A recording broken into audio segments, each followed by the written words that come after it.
Well, things are definitely getting a little bit more complicated as a new report of an all out fight at the White House seems to be pretty believable. Both right wing media and left wing media are reporting it as a physical fight has broken out between Elon Musk and also Scott Bessent. And Donald Trump commenting on it. I mean, to me, this is just what happens when you have a bunch of hard headed biological, like alpha men in a room. You know, I've worked at car dealerships where every guy's a salesperson. There's fights all the time. Like the media is going to blow it up because they think it makes Trump look bad. But ironically, none of this has actually made Trump look bad. I think Trump's remained pretty insulated from Elon's antics, other than giving the kind of the left wing media smear machine more fuel. Gory details of Elon Musk's rugby tackle of Scott Bessent spill out as White House leaks escalate. New details surrounding a White House brawl between Elon Musk and Treasury Secretary Scott Bessent have spilled out into the open, with one insider saying the Tesla CEO rammed his shoulder into Bessent's ribcage like a rugby player. The Daily Mail was first to report on a heated confrontation between Bessent and Musk, who has since been iced out of Donald Trump's inner circle after their public blow-up this week. Former chief strategist Steve Bannon revealed that there was way more to this tussle, insisting that both men ended up landing blows. They lost their patience with one another following a tense meeting in the Oval Office, in which Trump snubbed Musk, instead took Bessent's advice on whom to name as acting IRS commissioner. By the way, we're also going to talk about a great moment from Trump at the UFC this weekend. I just thought it was great. When Bessent and Musk exited the Oval Office, they began hurling insults at one another in the hallway. But it was Bessent who struck Musk where it hurts.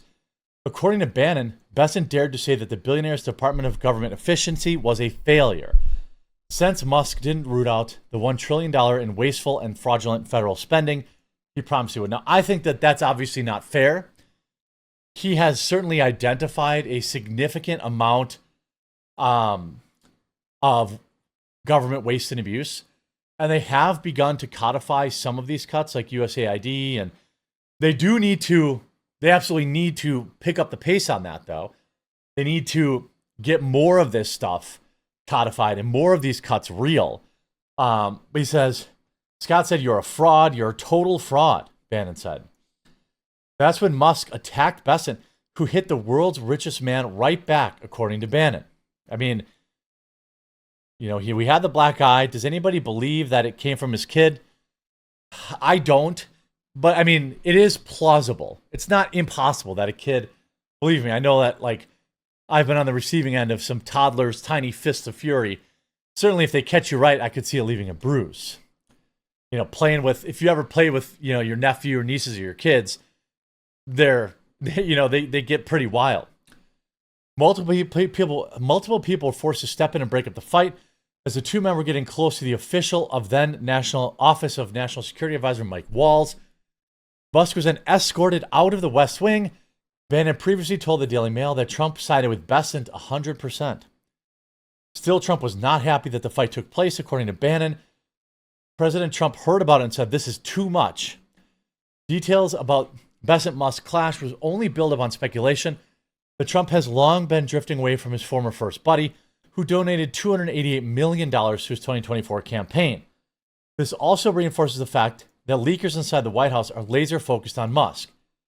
Sources close to the billionaire blew the whistle on his poor relationship with Susie Wiles, Trump's no-nonsense chief of staff. He treated Wiles like a secretary, a source told Daily Mail, despite her proven track record of success leading Trump's 2024 campaign. I don't know. I side with Trump. Obviously, Trump's the president. He makes decisions. I think now we know a little bit more about, Elon and his ketamine and his uppers that he's on all the time.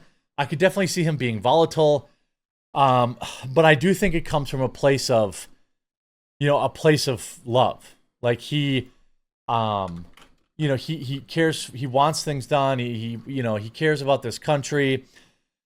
It's it's a good thing.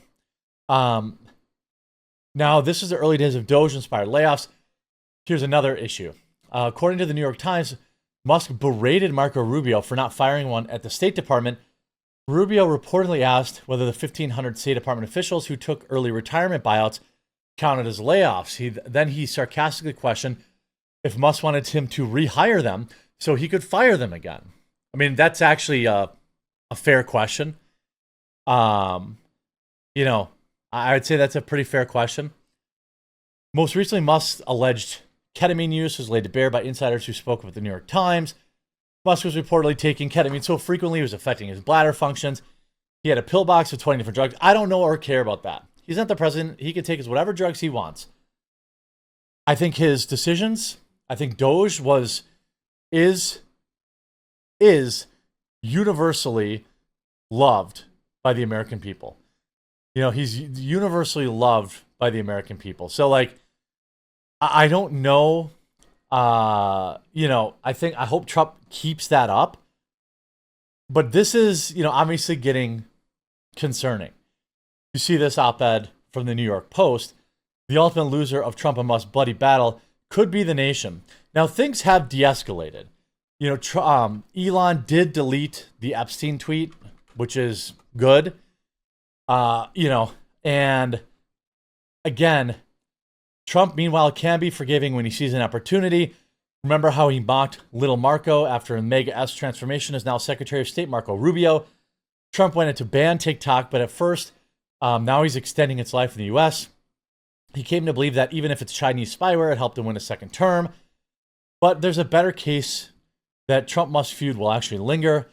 These men are some of the biggest egos on the planet. Musk actually thinks he's the reason Trump got elected. And since Elon owns X, which became a megaphone, if you know Trump like I do, someone taking credit for his success is a third rail. I believe Trump would have won anyway. But I do believe that Elon obviously helped.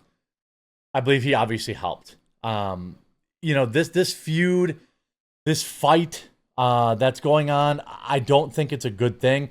You know, right now, I think Trump focusing on the LA riots, you know, and focusing on knocking out some of these tariffs, like he's working on some of these tariffs. You see recession fears receded in May as Trump eased some tariff threats, New York Fed survey shows. So things are, you know, people are, you know, feeling a little bit better about this.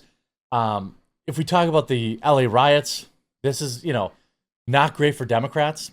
Having people burning cars and going after police officers, you know, these protesters here, FBI adds LA protester to most wanted list.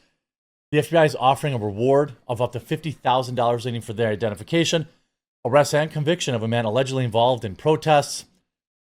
This man attacked a federal officer, damaged government property. There's probably 100 of these people, and every one of them should be arrested. Every one of them. I'm all for them, you know, protesting peacefully. Even if it's something I think is funny or I don't, you know, agree with what they're, you know, I think that we should be deporting as many illegals as humanly possible. But if they want to protest that they're allowed to do that. What they're not allowed to do is, you know, burn police cars and do all this other nonsense. It's not okay. I did want to share a couple of moments from the UFC because it was absolutely great. Look at the joy on UFC champ Kayla Harrison's face when she meets Trump. I think there's a longer video than this. Hold on a second. I thought there was a longer video. I'm not sure. Oh, here's one. Yeah. He gave her a kiss. Yeah. Yeah, I mean, you can just hear the crowd erupt. Yeah, I mean, absolutely great. There's another video. I mean, people love him. Here's Shaq and Trump, too, at the UFC yesterday. Shaq seeks out and shakes President Trump's hands at UFC 314.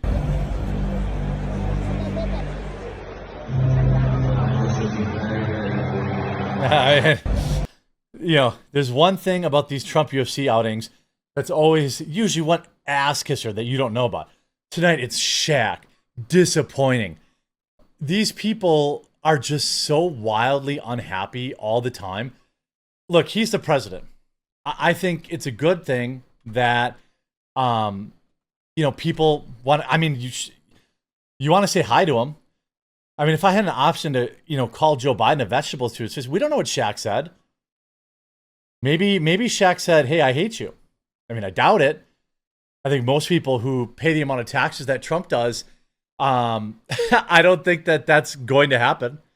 I don't think that, Trump's too concerned either way, though. And of course, his travel ban has now gone into effect, which I support. I absolutely support. If people keep coming to this country and not leaving, 12 countries, Afghanistan, Iran, Libya, Somalia, Sudan, and Yemen, all barred from entering the United States after Trump administrative order went into effect. 7 more countries, Burundi, Cuba, Laos, Sierra Leone, Togo, Turkmenistan, and Venezuela, face significant visa restrictions, and the international reaction to the ban has been muted. Nobody cares. Everybody knows why he doesn't want people coming in from these countries. The ban targets primarily countries in Africa and the Middle East. It is necessary to preserve national security and prevent bad behavior in the United States. Now, before we had the border shut down, I would say, well, they're just going to cross the border. But now they have the border kind of shut down. Families are scrambling. Families move up flights out of Cuba ahead of travel ban. I think we should just basically ban everybody until such a point where we have things under control. If you know there's a problem, why let it continue to fester? I 100% support this ban, and I 100% support widening it. And of course, some activist judge will try to, we'll try to overthrow this and allow it. But I'm hoping Trump stays on. Even through all the Elon stuff, he's basically stood on business and kept things moving forward. So I'm hoping that he continues that up, continues doing that. I hope you enjoyed this video. If you did, make sure you leave a like on it. If you haven't yet, please do subscribe or follow down below for 3 to 4 new news videos a day, and we'll talk to you again real soon.